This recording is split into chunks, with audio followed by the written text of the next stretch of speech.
Finally, my favorite topic of all. There is a certain kind of dread that you feel when you realize that for a growing number of people, just one unexpected bill can send their whole life off the rails. It's not just in Canada or just in the US, but everywhere you look, ordinary people are living right on the edge, hoping the next crack in the system doesn't split right beneath their feet. Honestly, sometimes I can't decide if I'm more angry or afraid, but I think dread feels about right. Today, I want to talk about how economic insecurity is not just a personal worry. It's a fault line running through two of the world's most privileged countries, and in fact, most of the developed world. If you've ever wondered why things feel so tense or why neighbors start turning on each other, it might be closer to the wallet than you actually think. We're going to look at the roots of this anxiety, the income and wealth inequality, the way it shapes our politics, and why ignoring it opens the door to something far uglier. And I promise no lectures, just a real conversation about how dread becomes a kind of national weather. I'll be super honest, I regularly worry about money, about housing, about how the smallest catastrophe can spiral into something insanely destabilizing. Am I the only one? Do you feel like you're one emergency away from things falling apart? Or do you see it happening to people you know? Drop your answer below if you feel comfortable sharing that. Before we dive in, just a quick personal note. I've written a book called Awake, the Practice of Critical Thinking in an Age of Self-Lies. It's really about how to stay clear-headed when the world's political and economic stories start to blur the truth. If you've noticed that real clarity feels harder to find these days, I wrote this specifically for you. You'll find the book in the launch video link below. There is also a subscriber discount, so if you're interested, just make sure that you subscribe and check out the links for further details. Anyway, let's get into all of this. I'm trying out a new format here and putting all the sources that I've used in the description if you want to dig into that further, but this whole video is basically based on that. Now, let's be honest, the people who are most vulnerable rarely headline the evening news. In Canada, for example, around 10 million people, including 2.5 million children, live in food-insecure households right now. And when you drop into the world of food banks, you'll find that children make up about 1/3 of clients, not because they're a priority group in the media, but because the stress has already reached households with kids. In the USA, the scale shifts up and the silence often deepens as well. One recent survey reported that 67% of American workers say they're living paycheck to paycheck. The phrase living paycheck to paycheck is used so much it's almost invisible now, but just think for a second. What does that really mean? It means precarity, a word economists use to describe a state where your financial footing is so thin that one unforeseen expense can knock things off balance. Imagine losing a job today, knock on wood, or your car breaking down, God forbid, or having a surprise medical bill, I really hope not. For many, the question isn't, will I be okay, but how many weeks before everything falls apart? And the answer for millions is not many. And here's the emotional piece here, that it's not just about money, it's about human dignity. It's about standing in a grocery store aisle, doing the silent mental math. Can I afford this? Should I skip this? Which kid gets the treat? It's about going home, trying not to let your children sense your worry, even though they do. It's tempting, I'll admit I've caught myself here as well, to think, well, if I were smarter, I'd save more. If I tried harder, I would avoid this mess. But when roughly 29% of US lower income households are spending 95% or more of their income just on necessities, we're talking housing, food, transport, there isn't much left over. In Canada too, food insecure households often are forced to compromise on other basics like rent, medicine, or utilities. So it's not simply a matter of personal failure, this is more structural. And this is where this ripple begins. When people are living like this, fear isn't neatly tucked away, it becomes public. It becomes part of how a community operates. Dread doesn't stay in the house, it seeps out on YouTube as well.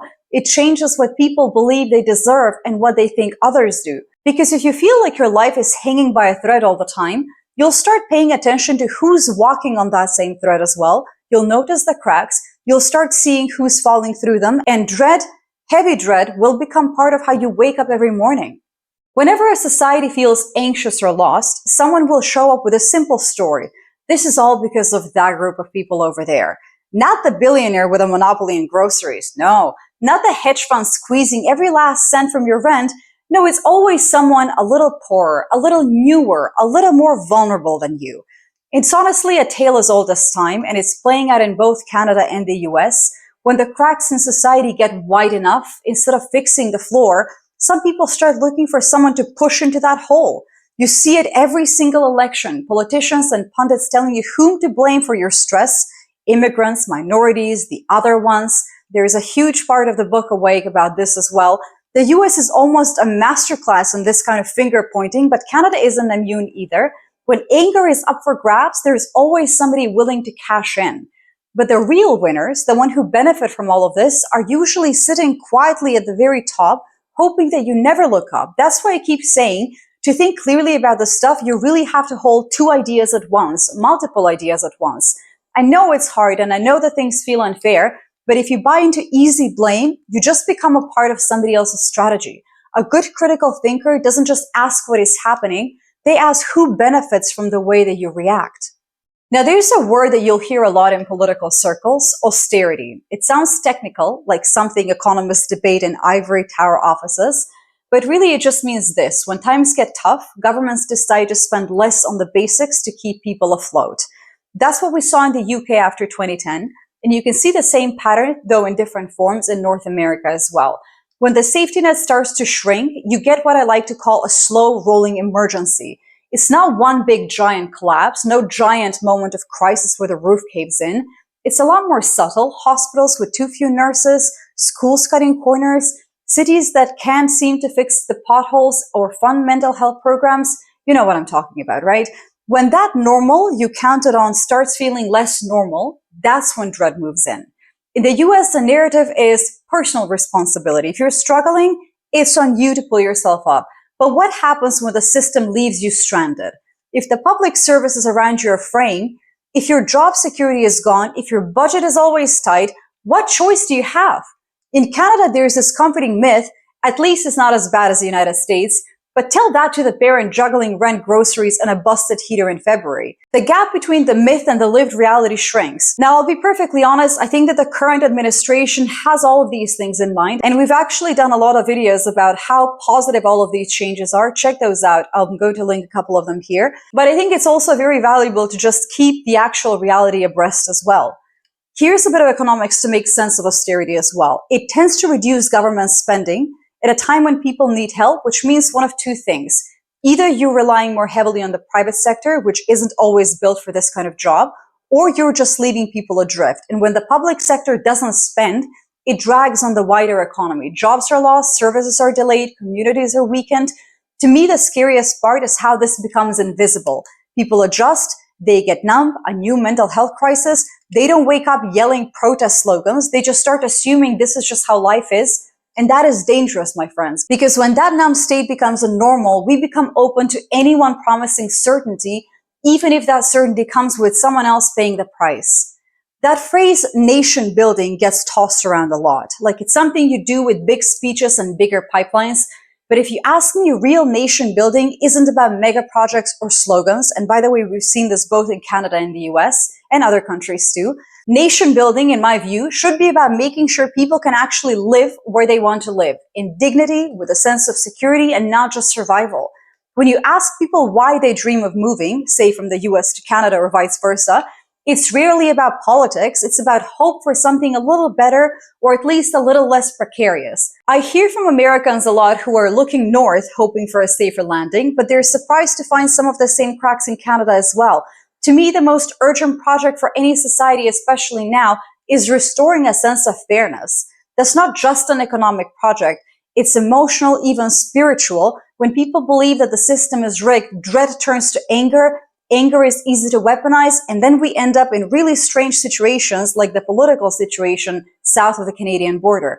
But when people trust that their kids have a shot, not a guarantee, but a real shot, things change. Nation building means rebuilding that trust. It means public investment, yes, like what Mark Carney is doing right now, but also public imagination. Ordinary people, not just the politicians, need to feel like they belong. If we let that slide, we're just setting ourselves up for more division, more dread, and more us versus them. I think about this a lot, maybe more than is actually healthy, but honestly, dread isn't always a sign that something is broken in you. Sometimes it's the clearest evidence that you're just paying attention. To everyone out there who feels this, who worries about what comes next, not just for themselves, but for all of us, you're definitely not alone. Dread is a kind of early warning system, and maybe, just maybe, it's what keeps us from slipping all the way into apathy. So back to that question that I asked earlier, do you feel like you're living on the edge or watching others slide closer? If so, you're seeing the cracks that everyone else is trying to paint over, but cracks, for all their danger, let in a bit of light as well, and sometimes that's all you need to start rebuilding. If you're someone who's been thinking about how to stay steady in uncertain times, how to keep your head clear when everything seems to be shifting, I wrote Awake with you in mind. It's a book about recognizing the turning points and building a kind of internal clarity, even when the noise outside is loud. The link is below if you'd like to take a closer look. If you want to explore these themes further, check out my video on why so many Americans are considering a move to Canada. It's not just about escaping the US, but about searching for a place where life feels a little bit less precarious. In the end, the story is not about politicians or headlines.